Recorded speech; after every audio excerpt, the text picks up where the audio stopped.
Bonjour, bienvenue sur les studios de VXS. On va parler aujourd'hui du choc des étoiles avec l'organisateur qui est avec nous, Lionel Spica, Fabio Loisi et Dawson, avec aussi Francis qui s'est occupé d'une partie du matchmaking. Du coup, on va commencer par parler du plateau en général avec Lionel, l'organisateur.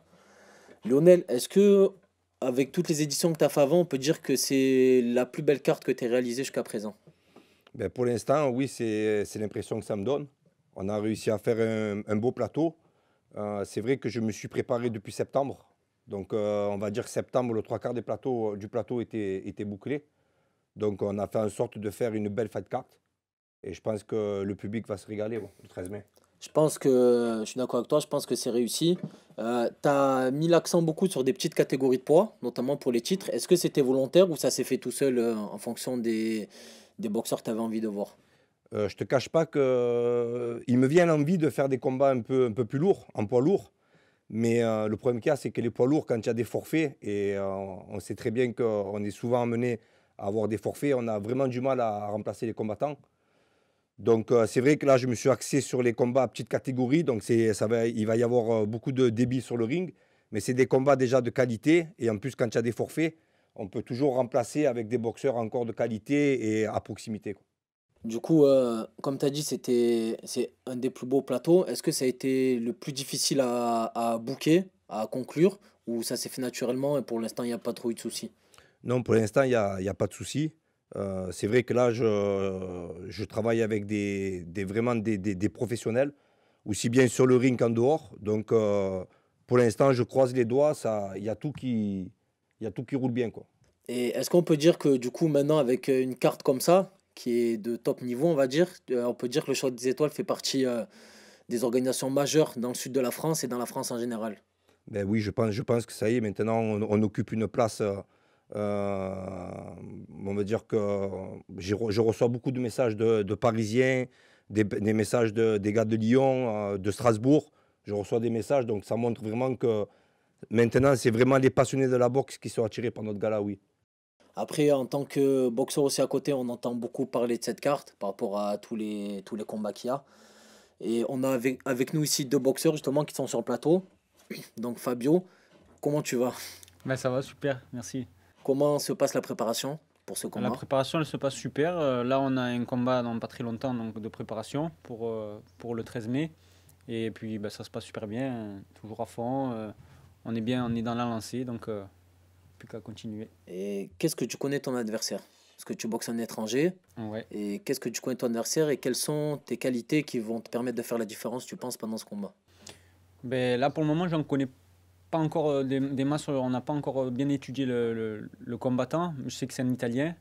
Des très bons genoux, j'ai vu quelques images. Très bons genoux, donc je pense que je vais travailler le débit comme je sais faire et techniquement, je pense être peut-être au-dessus. Je sais pas, on verra ça le jour J. Ok. Et qu'est-ce que va représenter pour toi ce combat? Parce que c'est un combat chez toi, c'est un combat important. Qu'est-ce qu'il va représenter? Ouais, c'est surtout, ouais, ça représente beaucoup parce que ben, déjà, c'est un peu l'accomplissement c'est un titre européen, donc on est là, on va essayer de faire le maximum et ben, de le ramener de le ramener le titre à la maison parce que c'est un beau titre. Et du coup, ben, en parlant de ça, à quoi peuvent s'attendre les spectateurs du coup le soir de ce gala? Eh ben, si tout se passe bien, pourquoi pas un KO, mais ça sera un combat très serré, puisque l'Italien en face, je pense qu'il a les mêmes idées que moi, il veut sa ceinture, donc ça va faire un beau fight. On va s'attendre à un beau fight. Après, ouais, je pensais que ça allait être un beau combat, te connaissant et connaissant ton style de combat.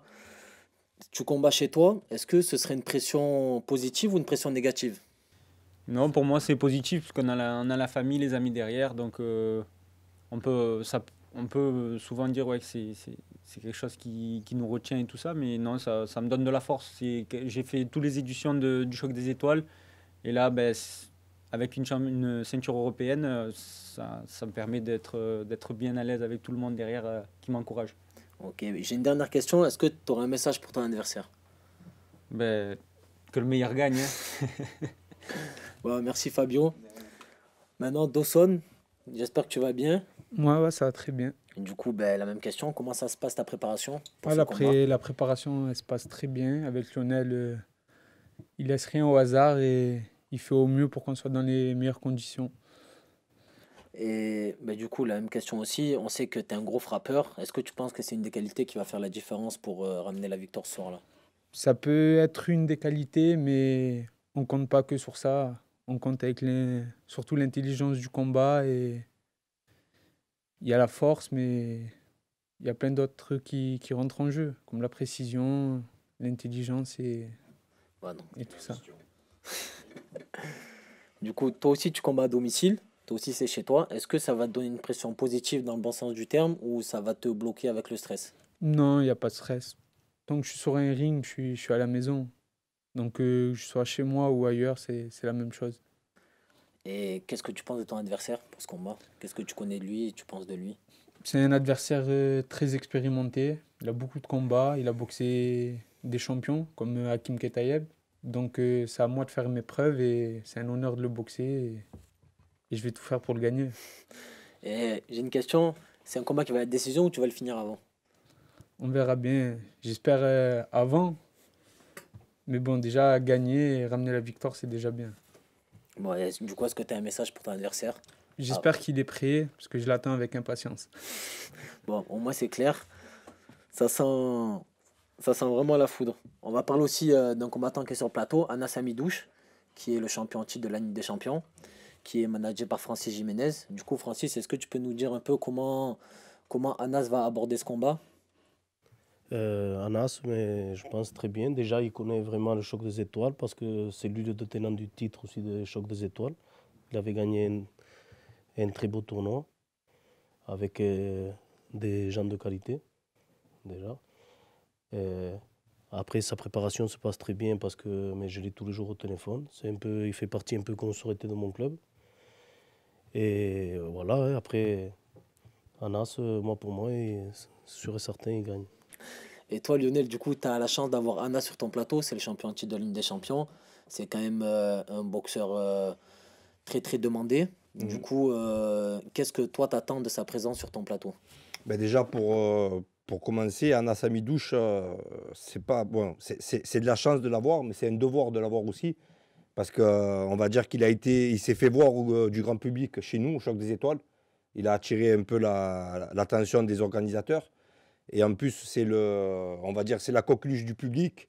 On va dire que la moitié des sponsors que j'ai rapprochés cette année, ils m'ont dit j'espère qu'il y a le Marocain sur le plateau. Donc en fait, oui, on l'attend. C'est un étranger, mais il sera un peu comme à la maison, chez nous. Et il va être opposé à Lorenzo Sammartino, que lui aussi, c'est un boxeur local, qui est champion d'Europe en titre d'une fédération, c'est La FMT, WMC, je crois. ouais, WMC. Voilà, donc c'est quand même une belle ceinture.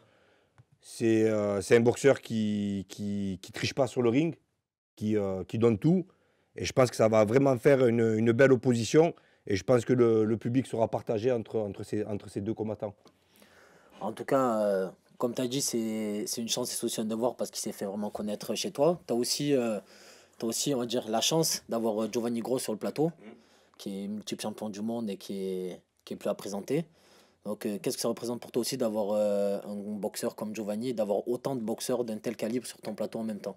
Ben, déjà, pour démarrer, d'où part ce combat entre Giovanni Cross et Akram Hamidi. C'est Akram Hamidi, je l'ai vu boxer au Phoenix Muay Thai chez Anthony Perrin. Et c'est vrai que c'est un boxeur qui attire, qu'il est beau à voir. Il n'a pas beaucoup d'opposants à sa valeur. Donc je me suis dit au mois de juin dernier, ce combattant, je le veux chez moi. Donc j'ai joint Steve Vallant fin juin, je crois, au début juillet, pour bloquer le combattant pour chez nous. Et après, il me fallait trouver un adversaire de même qualité.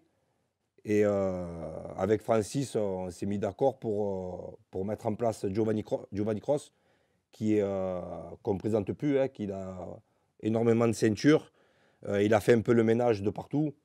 Et c'est vraiment le combat à faire entre le nouveau, l'étoile montante Akram Hamidi, et Giovanni Cross, l'ancien, on va dire que sur le ring, il n'y a personne qui lui résiste.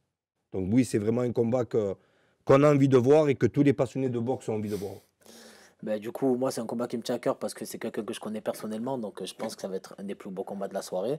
Après, il y a aussi d'autres énormes combats sur le plateau. Est-ce que tu peux nous en parler un peu et donner ton avis aussi avec l'aide de Francis qui est présent avec nous aujourd'hui? Ouais. Alors déjà, la chance qu'on va avoir et la chance qu'il va avoir le public, c'est que ça va, en fait, ça va pas traîner. On a un combat classe B pour l'ouverture du gala. C'est un boxeur de chez nous, un boxeur local qui a l'habitude de faire du spectacle. Francis, je le connais très bien et il m'a dit qu'on avait un produit de qualité et que ce jeune-là, il fallait le faire monter. Donc c'est un jeune qui ne laisse pas indifférent, c'est Antoine Lanacci. Il va faire une revanche contre Axel Atem du Var. Ils avaient fait un beau combat pendant la région PACA. Donc là, déjà pour l'ouverture du gala, ça va être un combat rythmé, un beau combat. Et après, on va démarrer, on va poursuivre avec un combat classe A entre Thomas Kéroumi et Anthony Bayer. Un combat classe A qui, je pense, vaut une ceinture nationale professionnelle. Largement. Voilà, c'est Largement. vraiment un niveau professionnel. Ce combat-là, bon, il y a toute la région qui l'attend. C'est un combat qui va faire venir énormément de monde et j'ai hâte de voir ce combat. Justement, pour parler de ce combat, c'est un peu le combat pour avoir la suprématie chez les classes A, on va dire. C'est deux boxeurs qui gagnent tout, qui ramènent aussi beaucoup de monde et qui ont vraiment un niveau exceptionnel et qui devraient déjà chez les pros. Donc ça pourrait même être chez les pros un main event d'un gala. C'est Donc, ça. C'est ça. Et pendant la conférence de presse, j'ai même dit que ça pourrait être même le combat de la soirée. Et je le pense vraiment. On a Anthony Bayer qui reste sur une série de combats. Donc on va dire qu'il a le rythme. Et c'est un boxeur fougueux qui veut vraiment s'imposer sur chaque minute, sur chaque seconde, il lâche rien. Et en face, on aura Thomas Kéroumi qui est le tenant du titre, champion de France, qui est très mature, qui a une boxe élégante. Et en plus, bon, maintenant, il est chez Badri. Et on connaît l'école Badri, donc on sait qu'on va avoir un combat de qualité entre les deux. Francis, est-ce que toi, tu as ton avis sur ce combat? Parce que du coup, c'est des boxeurs que tu connais et des clubs que tu connais. Du coup, est-ce que tu peux nous donner ton avis sur ce choc? Et un avis, ça va être dur parce que voilà, mais comme vous avez dit, ils font partie des meilleurs de sa catégorie en classe A. Et il faut savoir que je pense qu'en septembre, les deux vont passer pro. Du coup, quand vous parlez de pro, ils sont à la porte d'être pro. Ça va pas tarder. Après, moi, je pense qu'il y en a un qui est plus, il va chercher à taper lourd, que c'est Anthony Badian. Et Guéroumi un peu plus fugueux. Et je pense, moi, je vois un Guéroumi. Puis, ça va être un combat qui va distraire tout le monde, je pense. On a aussi un gros combat sur cette carte avec Gianni Fiorenti contre Rémi Para pour un titre. Du coup, c'est un titre mondial qui est en jeu. Mais juste avant tout, si je peux me permettre, on a juste après le combat semi-pro, le combat pro qui arrive derrière, c'est Anaël Angerville contre Déborah Evora. Le combat féminin. Voilà, le combat féminin de la soirée qu'il ne faut surtout pas oublier. Et je pense qu'il va faire lever la foule et il va rendre fier le public féminin parce que c'est vraiment un combat que j'avais envie de monter. Et donc, Anaël Angerville, c'est une boxeuse qui est titrée dans toutes les disciplines. C'est une boxeuse qui représente bien la boxe féminine. Et il fallait trouver un adversaire pour elle. Et c'est Francis qui s'est occupé. Donc, on a mis en place Déborah Evora, qui vient d'avoir un titre intercontinental WACO. Donc, elle reste sur une bonne dynamique. Et ça va vraiment faire un fight comme on a envie de les voir. Mais du coup, oui, c'est le combat féminin qu'on n'a pas parlé. Ça va être l'ouverture de la carte professionnelle. C'est ça. Avec qui ont un sacré niveau. On va dire c'est l'ouverture de la carte professionnelle, mais ça pourrait être aussi un main event. C'est deux sacrées combattantes. Et on a aussi le combat justement dont je parlais pour le titre mondial entre Gianni Fiorenti et Rémi Para. Du coup, qu'est-ce que tu peux nous dire sur ce combat? C'est un combat qui me tenait à cœur. Rémi Para, tout le monde le connaît maintenant. Il y a 2 ans, il était méconnu du public. Et là, il a eu une progression fulgurante. À ses débuts professionnels, il a eu un seul revers, c'est contre Gianni Fiorenti. Après de là, il a eu une série de victoires. Il est même devenu champion du monde WACO. Il a mis KO Moustaïd, qui est un boxeur belge, qui est dur, c'est un dur à cuire. Et là, je pense qu'il a à cœur de prendre sa revanche avec Gianni Fiorenti. Gianni Fiorenti, pour moi, c'est le boxeur numéro 1 français. Donc, il n'y a pas mieux qui se fait actuellement en France. Donc, en fait, tu as Rémi Parra d'un côté qui veut prendre sa revanche, tu as Gianni Fiorenti qui veut la ceinture Waco. Donc, je pense que vraiment, c'est le combat que tout le monde attend. Et je pense que ce main event tiendra toutes ses promesses. C'est ça, comme tu as dit, les deux ont gagné sur ce combat parce qu'il C'est y ça. a Rémi Parra qui veut prendre sa revanche et Fiorenti qui veut le titre. Fiorenti qui lui est connu du grand public depuis beaucoup plus longtemps, mais Rémi Parra qui a explosé ces 2 dernières années. Donc on pourra avoir qu'un combat engagé parce que les deux ont beaucoup à gagner sur ce combat. Il faut savoir que Rémi Parra, là, il est parti en Chez Belgique, Napoli, ouais. chez Napoli, faire toute sa préparation. Et Team bien connu. je peux vous dire qu'il vient vraiment prêt après l'avoir eu au téléphone. Ben là, il fait les sparring avec Pepouchi. Donc, je pense qu'en termes de sparring, on ne peut pas trouver mieux. On Je a pense vu que ça, c'est tout le nouveau monde a vu Parra ça, qu'on je va pense. retrouver face Ouais. à Gianni. Ce Ça sera va un faire un Parra beau fight. 2.0. Ça va faire vraiment un beau fight.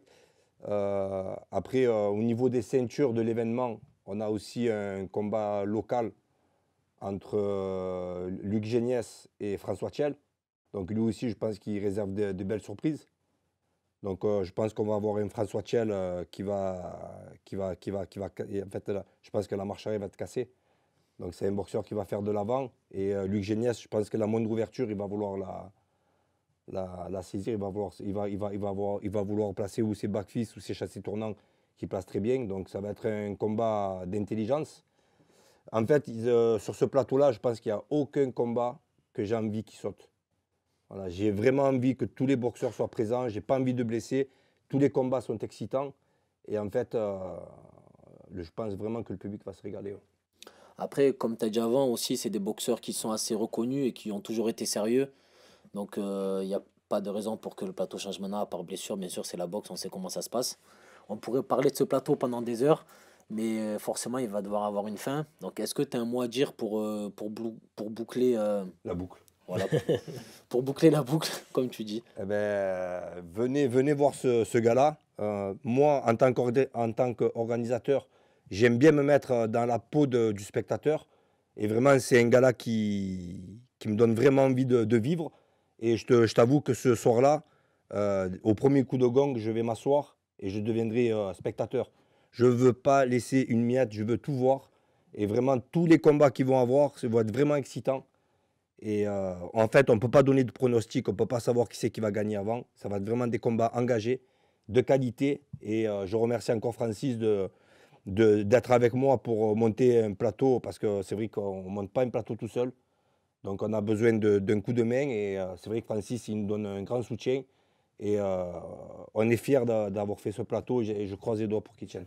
Merci à toi de me faire confiance et j'espère que ça va continuer. Après, c'est sûr que en plus d'avoir tous ces boxeurs-là sur le plateau, c'est un honneur aussi d'avoir Francis derrière qui fait un gros travail de matchmaking aussi et qui connaît absolument tout dans la boxe. Donc c'est un vrai point fort d'avoir Francis derrière. Pour finir, du coup, comme on vous a dit, il ne faut pas rater le choc des étoiles le 13 mai à Châteauneuf-les-Martigues. On vous remercie. Je remercie Lionel, Francis et les boxeurs qui sont présents. Donc rendez-vous le 13 et surtout ratez pas ça.